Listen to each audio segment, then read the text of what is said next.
In today's video, I'm going to be painting this spooky jack-o'-lantern in Liquitex Basics and Amsterdam Standard acrylic paints. Let's get to it.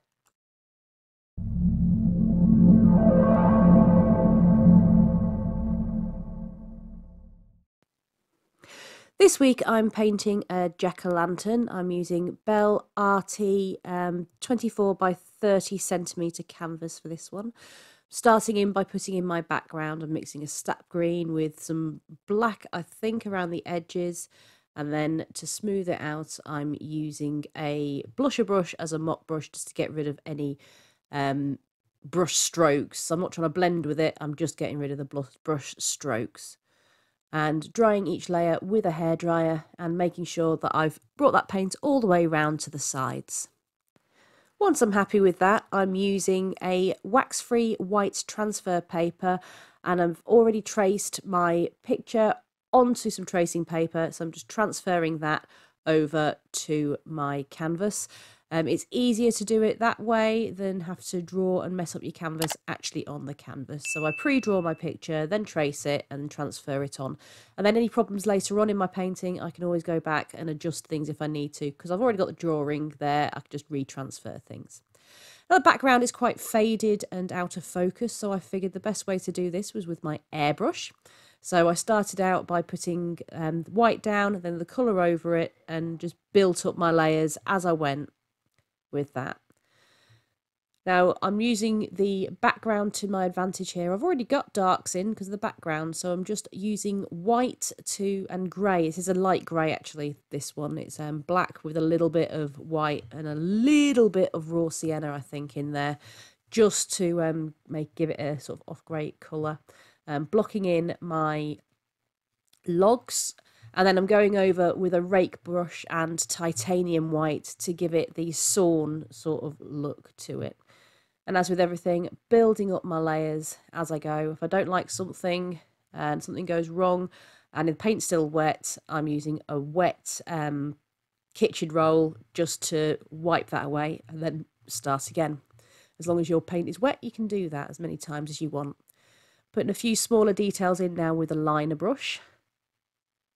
I wasn't quite happy with how the texture was looking, just as I'm using the background for my advantage, so I don't have to put many darks back into it. Some still need to go in there, so the cracks and things like that in the wood are being put in with a liner brush. And now I'm happy with the texture. I'm just glazing some colour over the logs.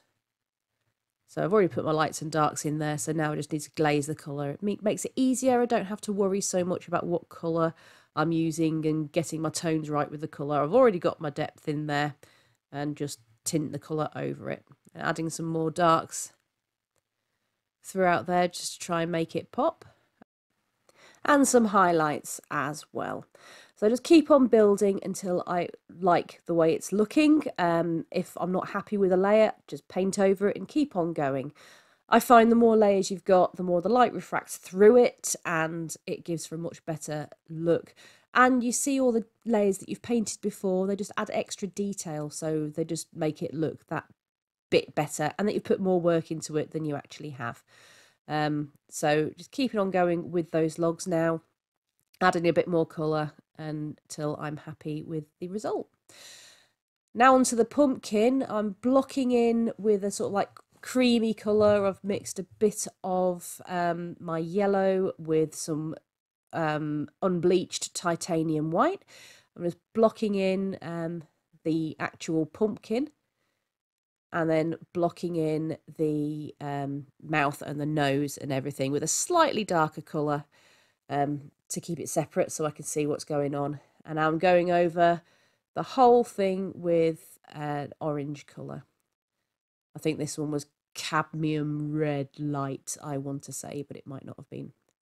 I've mixed the cadmium red light with a bit of a sort of primary yellow. It wasn't primary yellow, but it was a neutral yellow, and a bit of white and a deep violet to create the sort of slightly darker red, and then back over the whole lot again with the orange. Now adding in where the little details are around the eyes, and then I'm putting over my extra lines and everything. I should really have, before I put the lines on, added in my darks. I forgot to add my lights and my darks before I started. I made my life an awful lot more difficult on this than it needs to be. So I've gone over with a sort of deep violet mixed in with my orange and a bit of yellow until I was happy with the colour for the shadows. I'm using a zinc white for the highlights at the moment because I know I'm going to tint over it. I made this so much harder than it needed to be. If I'd have put my lights and darks in a bit more before I started trying to put the detail in, I'd have had a much easier time of it.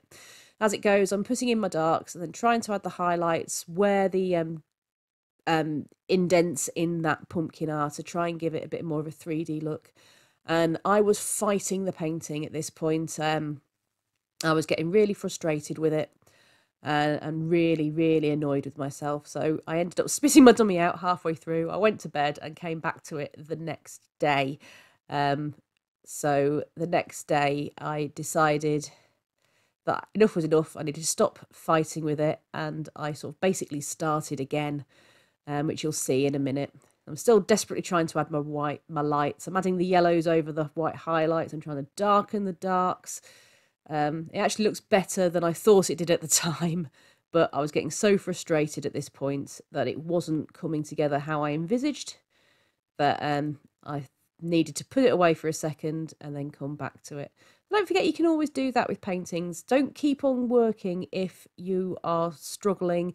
Take a breath, take a step away, come back refreshed. So this is the next day. I've painted over it with the orange again, and then I'm adding my highlights with my yellow, and I'm adding the deeper violet mixed in with that orange for my shadows, and already it's got a bit more form. If I'd have just done that in the first place, life would have been so much easier. So back in now with some more darks for the textures. As you can see though, you can still see the layers that I did before underneath. It's just adding extra detail. It makes it look like I've put much more detail into this than I actually have. So back through with a very light yellow now to add some of my highlights. And then that is a zinc white that I used in the mouth and the eyes because it's got smoke coming out billowing out from his eyes. They just put the candle out. So I sort of scrubbed that in first, and then trying to keep the form by adding my darks. So it's just the deep violet again underneath to add more form, and then just fiddling with more colours. Because I'm using orange, I don't want to use white on its own for a highlight, and I definitely don't want to use black for my shadows. White is too stark for a highlight. You're better off to make it sort of give the glowing effect. Yellows are a better choice for your highlights because they give a much more natural highlighted look to your orange. It kind of helps make the orange look like it's going to glow. And shading, I shade with sort of violets. So violets and magentas and anything sort of purpley red, really. Most of the time for my darks. I will use black, but only for the final, very deepest darks.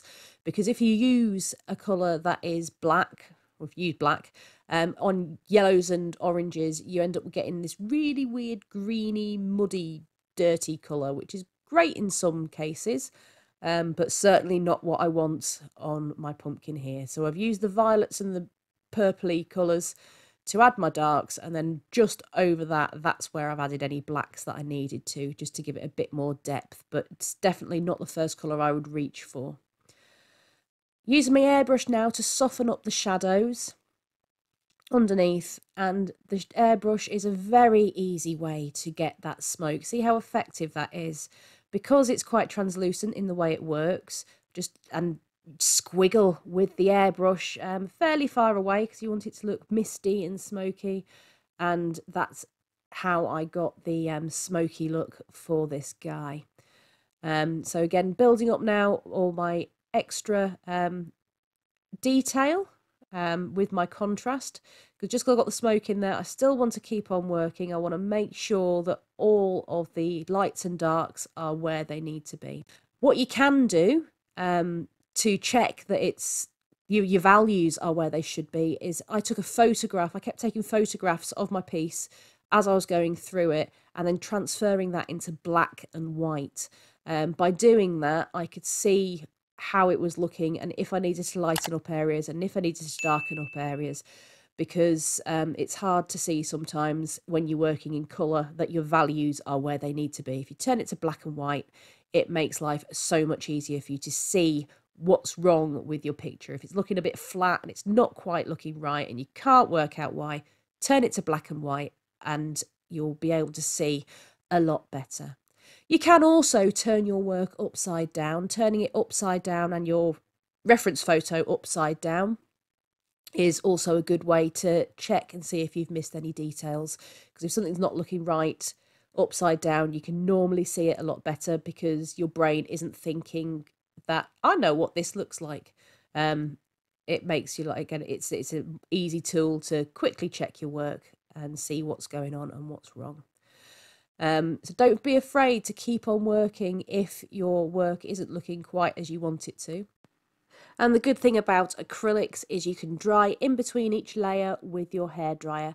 So just because something isn't quite working, if you need to carry on working over it, dry it with a hairdryer and go on to your next layer.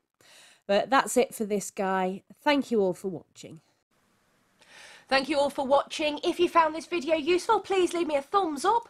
I post new content every Thursday. If you don't want to miss anything, please press the subscribe button below. You can also press that bell icon. It makes sure that you get notified by YouTube for all new content I post. That's it from me now. Bye, guys.